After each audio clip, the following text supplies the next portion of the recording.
On today's World Insight, as the 32nd APEC Economic Leaders Meeting in Korea's Gyeongju draws near, we present a special dialogue on global governance and Asia-Pacific shared prosperity. International organization officers join academic and business representatives of APEC economies to talk about the significance of multilateralism, building regional cooperation platforms, and international tech collaboration for the Asia-Pacific. The panelists are Stephen Barnett, former IMF Senior Resident Representative in China; Chung Soo-yong, the president of the Seoul International Law Academy; Choi Jae-rim, a professor of economics at Yonsei University; David Perez de Rossier, the director of the Beijing chapter of the Canada-China Business Council; Qian Fang, a senior research fellow at the National Strategy Institute of Tsinghua University; Gaston Chi, a media and strategic communication director of the Malaysian Chamber of Commerce in China; and Wang Qian, the head of the Greater China LinkedIn.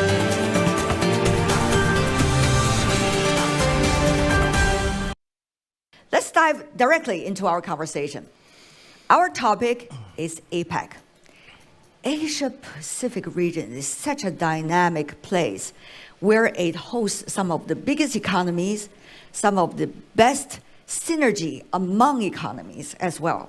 To you, all of you coming from academic, business, as well as policy-making process, tell us, what does the connectivity within Asia-Pacific region, specifically for APEC, mean to you? David. Perfect. So, as representative of the Canada-China Business Council, we can appreciate the case study of the Canada-China trade relation throughout the years. And I think that this is a very interesting case study that can apply also to different trade relations in the region, which is a very extensive trade synergy between Canada and China. Yeah. If we look at our trade situation, Canada is exporting a lot of commodities, and China is exporting a lot of manufactured goods to Canada. So looking at that broader relation and looking at broader APEC, we see also a lot of those synergies that are applicable to Canada in terms of their trading relations with different other economies in ASEAN and throughout the region as well. And China has similar relations as well with other economies in China. So I think that APEC provides a great platform for those economies to gather together, discuss current issues and current opportunities, and find ways also to benefit more and better trade globally in the region. Thank you for that bilateral example to help us understand how the APEC economies are actually working with one another. Not only bilateral, and certainly multilaterally. I want to call upon the advice of Professor Chung from International Law Academy to highlight both South Korea as the host country of APEC Economic Leaders Week, and also what do you make of the connectivity in the APEC region? Professor. Well, here, connectivity could be in many things. We certainly can talk about the connectivity in the trade area. We just heard about the bilateral level, but also a multilateral, and then Asia Pacific as a whole, right? So there are different layers of the connectivity that we can think about. And then beyond the trade, we can talk about connectivity among the people, connectivity among the culture, connectivity of different political systems. So in the sense that the APEC can be just a great platform through which we can talk about the various kinds of connectivity issues. Indeed. And Professor Choi, as the hosting country, for this year's APEC Economic Leaders Week and some of the earlier events as well among the ministers, and the list goes on, how is South Korea trying to understand the significance of APEC this year, particularly when the world is at a critical juncture? So I think I'd like to emphasize the return to protectionism in this Asia Pacific region. So the escalating trade tensions and rising trade policy uncertainties pose significant risk to the Asia Pacific's economic growth, potentially slowing down momentum in coming years. So in my research paper titled Anxiety or Pain, the Impact of Tariffs and Uncertainty on Chinese Firms in the Trade War, we found that the US-China trade war increased firm-level trade policy uncertainty. Especially this rising trade policy uncertainty reduced firm-level investment and R&D expenditures. As such, trade disputes can disrupt supply chains, increase costs, and reduce investment confidence, which may particularly affect export-dependent economies, Korea, especially in this region. So I think APEC's role is to act as the region's sharp observer. Now, going to you, Mr. Barnett, can you highlight what some of the APEC economies, their prosperity and their working together, not only bilaterally, but also multilaterally, it means for the region? The Asia-Pacific region has really been a key driver of global growth. And China and Korea actually provide good examples of this. If we look at Korea, we go back to 1980, income per person in Korea was around 22% of the advanced economy average. But thanks to remarkable development in Korea, so from 1980 to the latest data, Korea became an advanced economy and income per person grew to 88% of the advanced economy average. Truly a remarkable record of development and a rare example of a country busting through the middle income trap and actually rising to advanced economy status. In 1980, China was less than 3% of the advanced economy average. And in the latest data, China is a little over 38%. Again, remarkable development. So what can the region do going forward? Basically, continue to have sustainable and robust growth at home. It's one of the best things it can do for the global economy. And let me take China as an example. If China is able to move to a model where consumption consistently outpaces the growth in GDP, then China would have sustained growth, and that growth will also provide direct benefits to the rest of the world. Higher growth in China, higher consumption in China means more imports, which means more global demand, providing a welcome lift to the global economy. That's a great example about China and South Korea, what these individual economies mean for the region, and also how the connectivity, as all of you illustrated, could work. Professor Qian, I would also like to call upon you to help us understand this.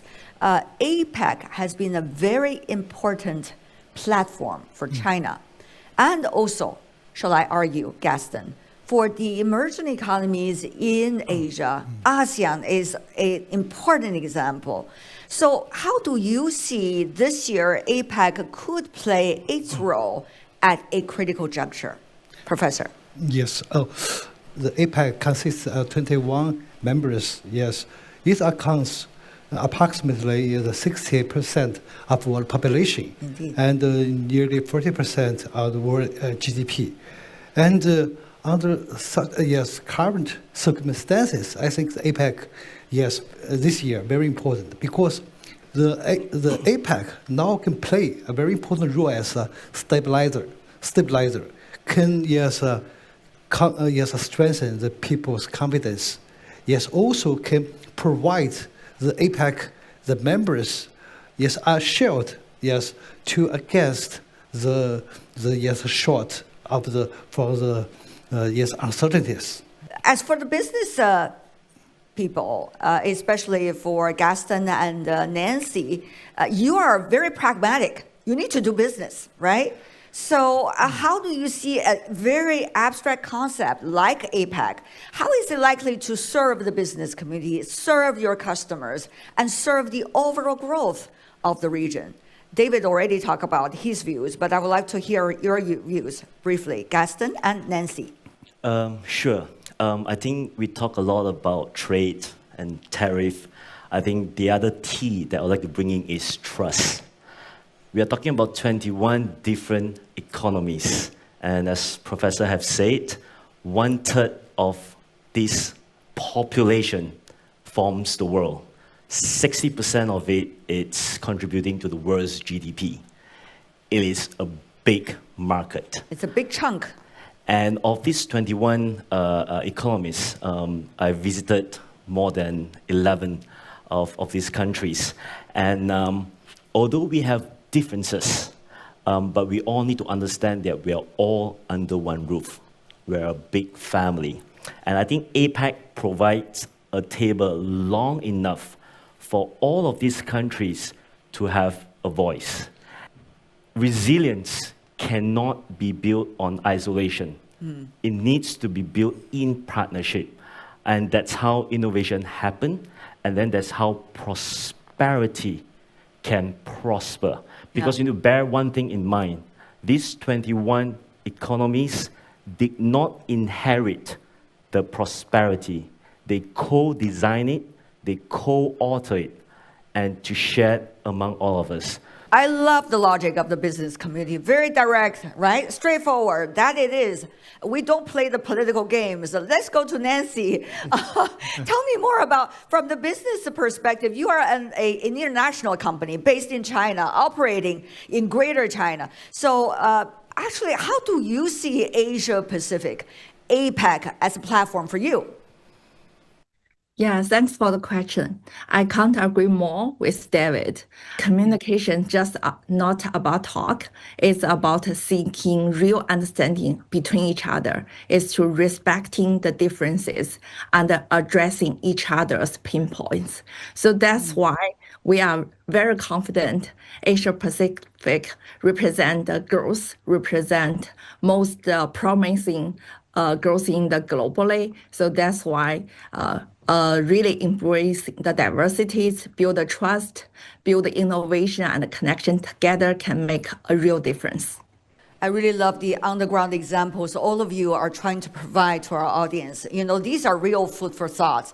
Having said that, though, there are also a lot of framework issues that we need to address.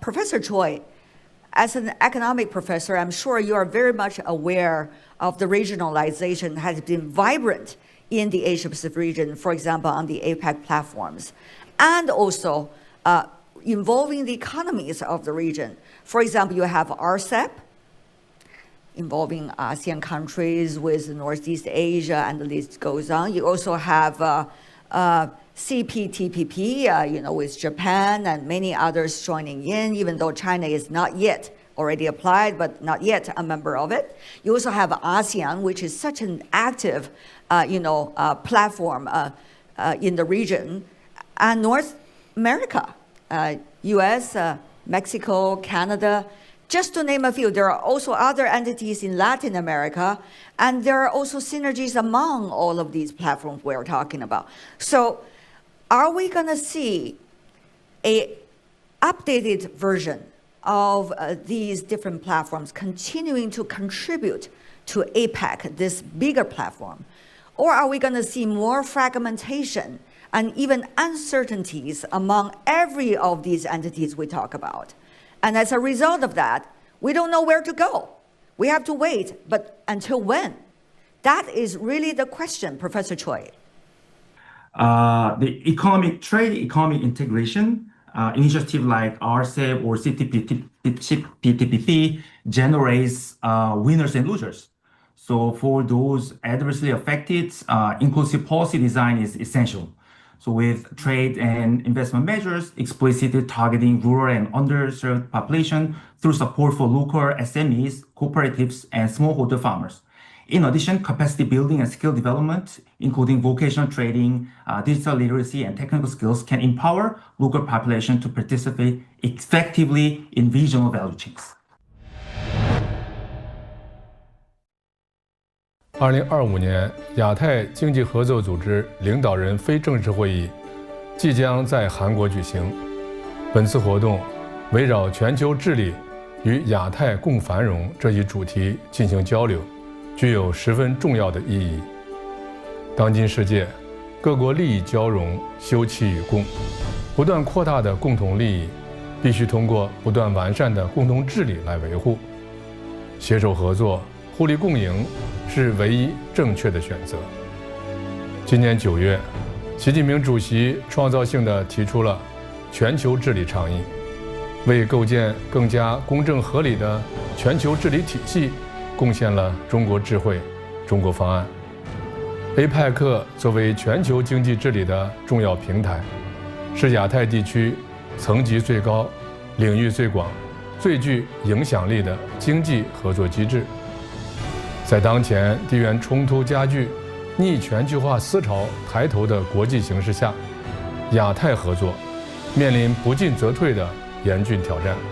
展望未来，我认为实现亚太共繁荣，需从3方面着力：一是开放，要坚定支持多边贸易体系，推动构建更高水平的亚太市场；二是创新，要积极拓展人工智能、绿色能源等新兴领域的合作；三是联通，要加强基础设施与规则标准的衔接，提升区域产业链、供应链的韧性。中国贸促会是中国最大的全国性贸易投资促进机构，参与全球经济治理是我们4条业务主线之一。我们积极组织中国企业参与 APEC 工商界活动，今年推动 APEC 工商咨询理事会形成关于开放市场的单独声明，就构建开放型亚太经济发出响亮的工商界声音，成功举办第3届中国国际供应链促进博览会，有力促进包括亚太地区在内的全球产业链、供应链合作和稳定畅通。10月28日至31日，我们将组织高规格中国企业家代表团赴韩国庆州，参加 APEC 工商领导人峰会。闭幕式上，我将作为2026年 APEC 工商领导人峰会主席，接过峰会的主办权。在此，期待各位嘉宾、各位朋友积极关注和参与明年的 APEC 工商界活动。中国贸促会愿带领中国工商界与亚太伙伴一道，全面落实2040年布特拉加亚愿景，携手推动构建开放活力、强韧和平的亚太共同体，为区域繁荣注入正能量。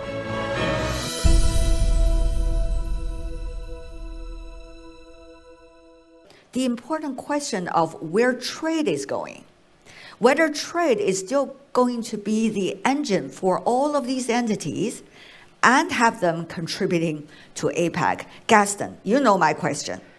Okay, I'm glad that the professor talked about policy, and then we touched a bit about trust.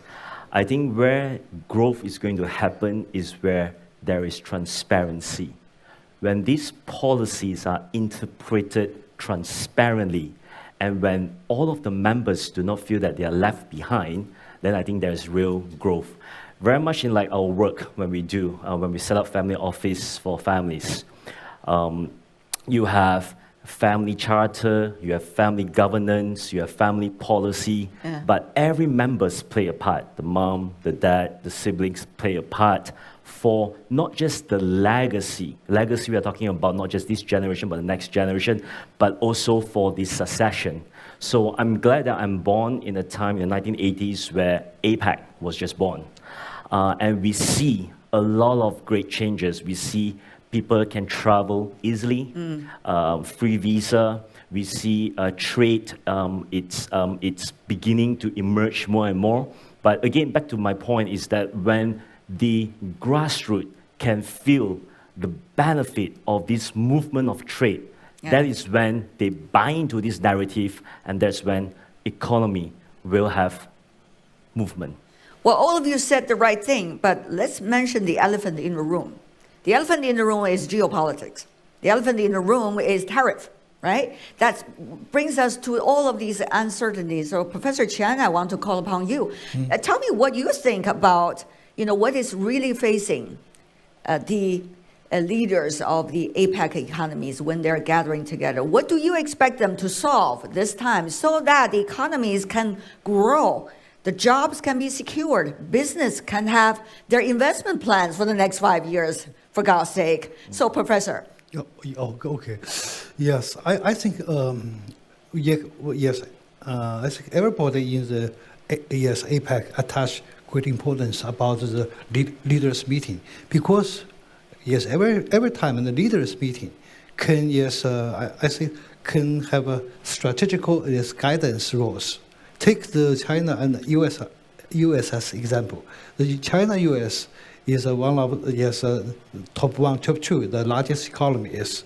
Yes, if we're looking back this year and also this year, the telephone call and also the two government representatives meeting, whether in London, Geneva, in Madrid, and now every time in the meet, will ease the tensions, ease the tensions. That is for the moment. Yes, a moment. That is a benefit not only to the China, US, the people, but also benefit to the people, in the region and maybe to, the global economies. That is very important. Can have a good platforms for the commercial leaders and also political leaders and face to face and to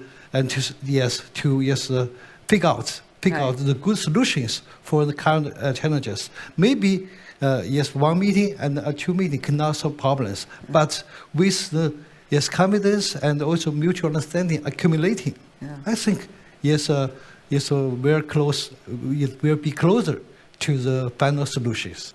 What Professor is trying to indicate, if I could, it seems that he's saying, well, business community, you should tell directly to the political leaders what you need, and things will be resolved. Is that the case, David?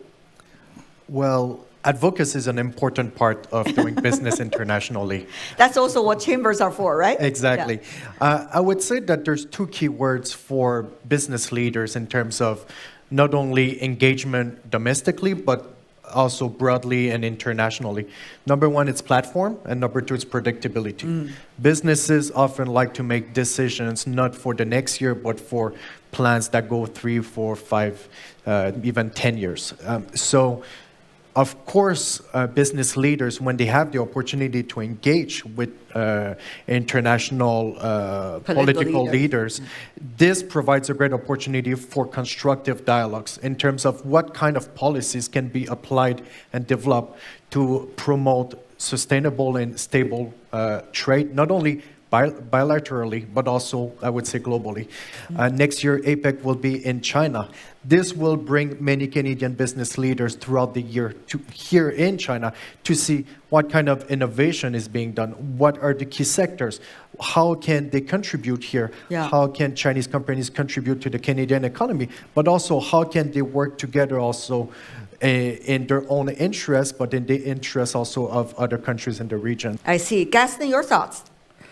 I think I really like the theme for APEC when we talk about shared prosperity. In a sense, if we see prosperity as a human right, if we see prosperity as elevating other poverty, then that could be a good ground for real breakthrough. And I just want to bring us to the point that if you look at the 21, I mean, I'm in business, so I really like numbers. If you look at 21 of these economies, 10 of them were colonies of the Great British Empire. 21 of them fall under the Commonwealth framework. Interesting. But what is so common about it? But if you look at APEC, we are talking about we want everyone to have a piece of the pie.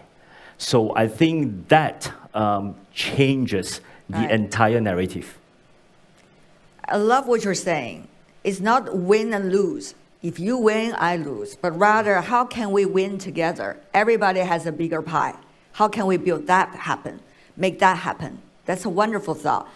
Having said that, though, I have to tackle, as a host of this discussion, some of the difficult issues. For example, tariff.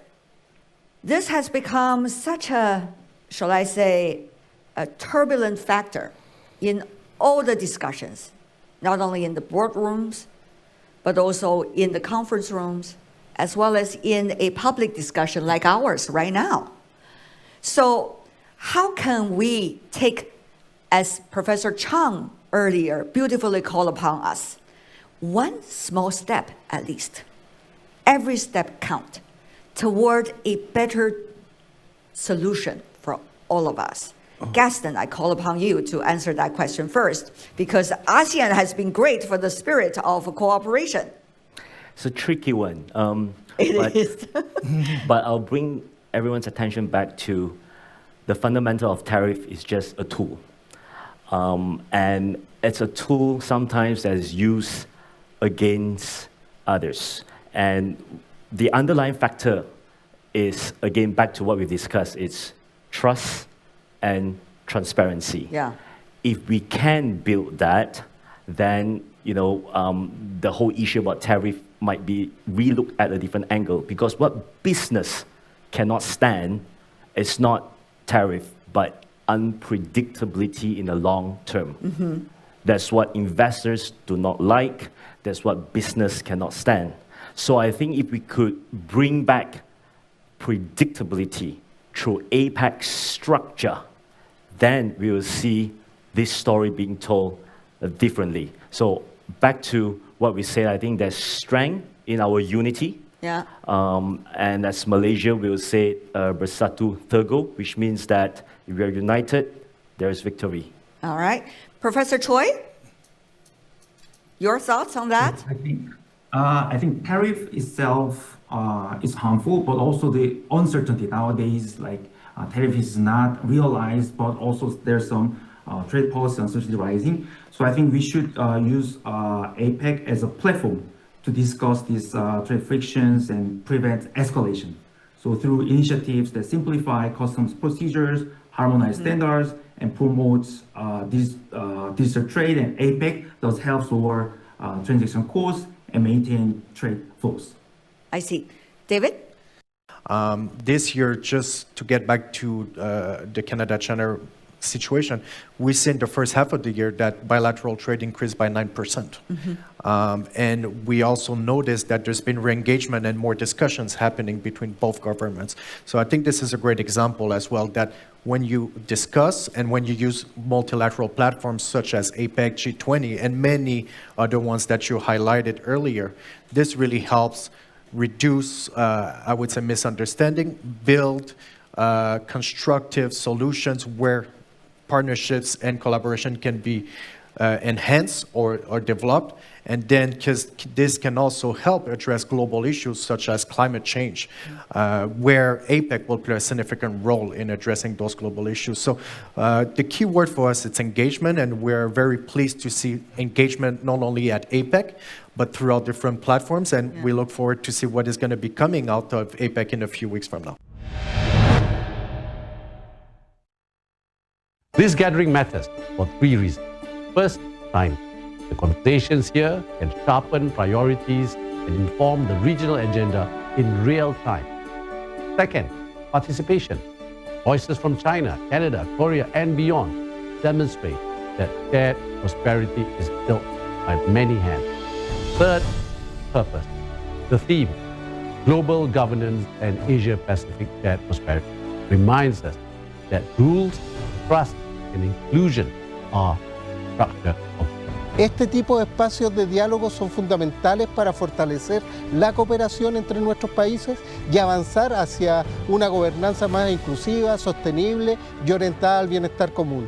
Desde Chile valoramos profundamente los esfuerzos por construir puentes de entendimiento y promover el desarrollo compartido en nuestra región Asia-Pacífico. Les deseo una jornada muy fructífera y que las reflexiones que surjan de este encuentro contribuyan a seguir consolidando una comunidad de futuro compartido basada en el respeto, la equidad y la colaboración.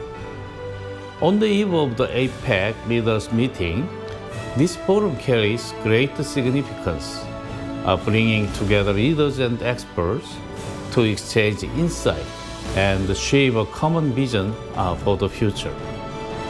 To address pressing issues such as climate change, technological innovation, population aging, and economic uncertainty, mutual trust and international cooperation are more vital than ever.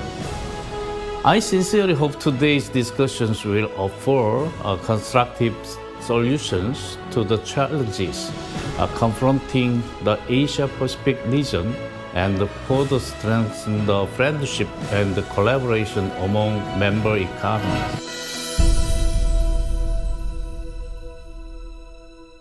Earlier, we have been talking about how can we make the pie bigger? How can we make sure everybody can have a bigger piece of the pie? Because the overall pie is getting bigger.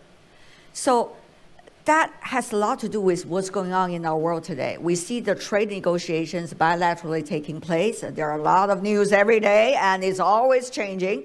However, we also see how different economies are trying to grasp the opportunities that they can to be mutually beneficial in their trade relations, in their economic relations. On that, I want to go to you, Mr. Barnett, because China, where you have been doing a lot of research on over the decades, has just been making public its general outline for the 15th five-year plan. Not specific, we're waiting for details, but general outline. So your take on that in relations to the question of how can we make the overall pie bigger? So, Mr. Barnett. China's had remarkable development over the past several decades. Indeed, with average growth of around 9% per year, this is by far the fastest of any major economy over this period. Sometimes this is called the China growth miracle. I tend to view it not so much a miracle as a direct result of China's reform and opening up. And so going forward and looking to the next five-year plan, a continuation of reform and opening up is one of the best things China can do for itself. And it's also a way it can support the global economy. And we talked about how more rapid growth in China means more imports from others. We've also seen China getting directly involved in global integration, not just through trade, but through international institutions, so leadership in institutions like AIIB, creation of the NDB, regional trade arrangements like the RCEP. All these are an example of China becoming more globally integrated into the world economy. But when we look specifically at the policies going ahead, I think really the key for ensuring robust growth in China in the period ahead is finding reforms to generate productivity growth. And productivity growth really, we thought it was coming from two areas. One is innovation, which gets an awful lot of attention. One that's equally, maybe even more important, that gets perhaps less attention, is the allocation of resources. Ensuring that economic resources flow to the activities and sectors where they can be best used is one of the most important ways to increase productivity and actually can provide one of the biggest lifts to global growth. And therefore, some of the early announcements we've seen related to the next five-year plan are quite encouraging. The idea of giving full play to the market and allocation of resources is really critical to driving growth going forward. Thank you very much for that analysis. Go to you, Professor Choi, as an economic professor. You see how to make the pie bigger in the Asia-Pacific region for APEC and for all our economies, Yes. from South Korea, for example. Okay, so the role of, I think, Asia-Pacific economies, such as China and South Korea, is crucial in increasing pie and promoting shared growth both regionally and globally. First, China's rapid technological development, large domestic market, and investment in AI and digital infrastructure have positioned it as a major engine of regional growth, facilitating innovation, enhancing productivity, and providing market opportunities for neighboring economies. And as China shifts toward high-tech and consumption-driven growth, its evolving economic model has potential to benefit the region through technology sharing, supply chain resilience, and market access, provided this is done transparently and inclusively. Let's go back to the South Korea. South Korea exemplifies how a strong focus on education, research and development, and innovation ecosystems can transform a small economy into a global tech leader, particularly in semiconductors, digital infrastructure, and smart manufacturing. I see. To Malaysia, how things are evolving, and how can we make the pie bigger? I think if we look at ourselves not as competitors, but rather complementary partners, then we could definitely make the pie bigger. In the case of Malaysia, we do not have the scale like China, but we are strategically positioned. So some of our manufacturing hubs, manufacturing capabilities are complementary to the value chain of China. And if we look at ourselves that way and we form partnership around strategic alliance, then this pie can not only get bigger, but can also have a spill-on effect to neighboring countries. And I think that's the secret sauce to the success of APEC. David, what about for Canada? Well, I think Canada has been embracing multilateralism for a very extensive period of time. And what we've seen Canada being able also, as an energy superpower, or one of the main powers in the world, to be able to contribute to innovation in that sector. There's projects about hydrogen, about the use of fossil fuels that is more sustainable, hydroelectricity, and we see great opportunities for Canada to contribute in the region in that front. But also we are an economy driven a lot on services, so quality services as well can help contribute to the greater pie. But I think it has to do also with consumer goods is also another sector that we look at, but I think it has to do also with engagement in finding solutions to address common global issues, and also driving maybe the presence of more SMEs throughout the region as well, where we can see SMEs being able to develop and grow, and those companies, when they're able to grow and they're able to penetrate more markets, they're also able to create jobs, contribute to the local economy, and bring more prosperity throughout the region. So I think Canada-China's relation and trade relation, how it has evolved in the last 40 years, is a great example of how the different relations can between Canada and other economies in the region can be. I like that long-term view that you just taken. Very nice. So not only generally speaking about the economy and the pie getting bigger, we have tools. One of the tools is innovation. AI is leading a lot of changes in all industries. Of course, there is some debates about whether it will remain a growth engine for long before people really make a lot of money out of the technology, or we have to wait another period of time before that happens. So on that, I want to go to Nancy, to Chen.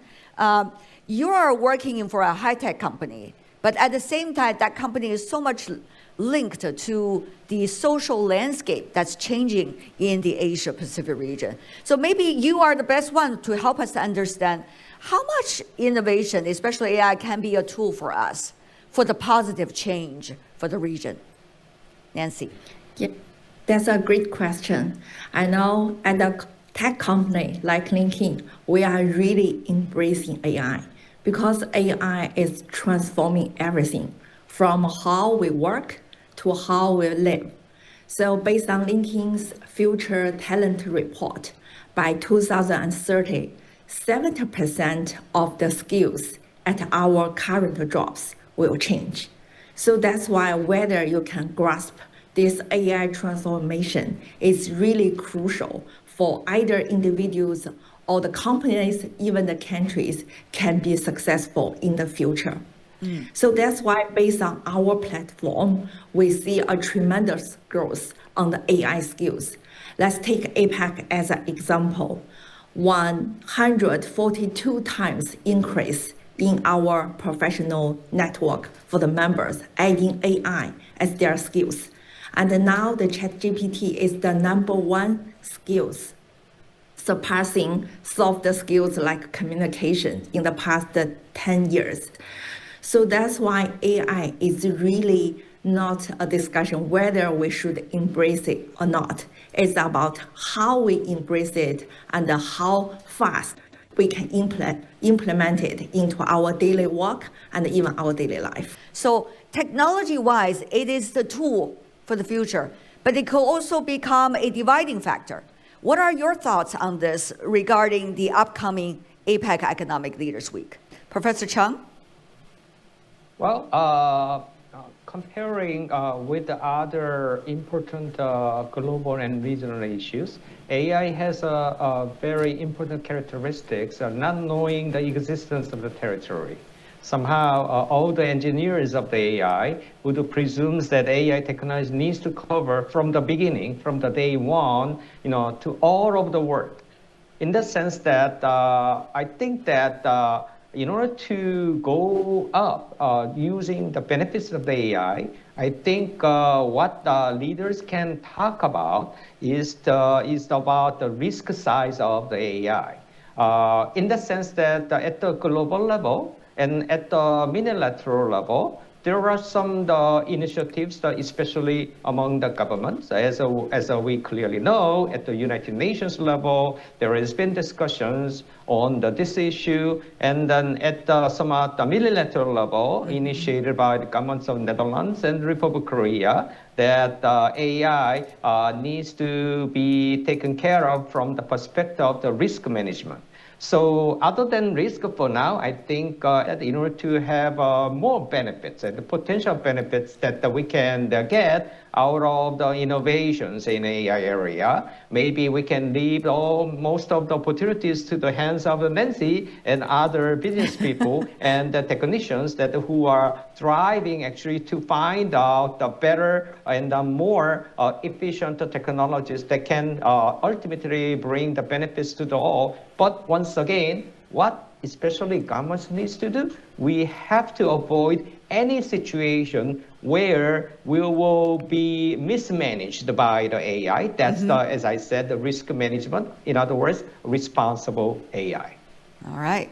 Mr. Professor Chen? We can see the AI powers. Most of the world AI powers just living in the APEC platforms. Yes, whether the China and the US and yes, also not.